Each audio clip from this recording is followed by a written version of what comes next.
No arrest yet in the death of a beloved Jacksonville woman. Good evening. Thank you for joining us for First Coast News at 7. I'm Jessica Clark.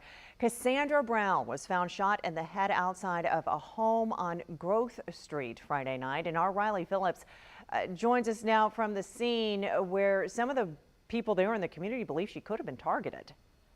Yes, court records show Cassandra Brown testified against a woman who was convicted in a shooting here on Growth Street last June. Today, I dug into court records and documents and found Brown called JSO to her home about a month before she was killed.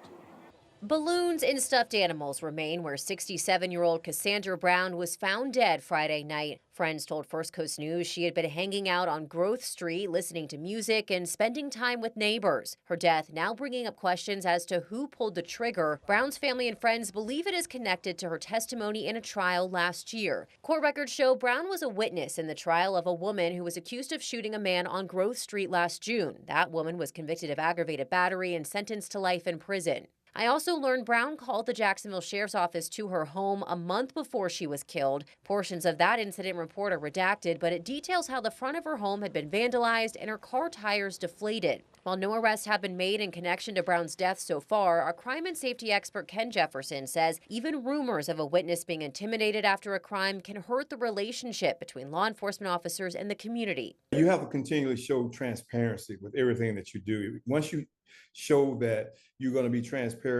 transparent in everything that you do, then that slowly builds the trust back up with individuals. Jefferson also says there are usually little protections for people who are witnesses to a crime, but if you're caught intimidating or tampering with a witness, you could face significant time in jail. Witness tampering is very serious because the court does not like that, and they take a hard approach against any person trying to deny a person of their constitutional right to testify and to be a witness to a crime that they actually saw happen.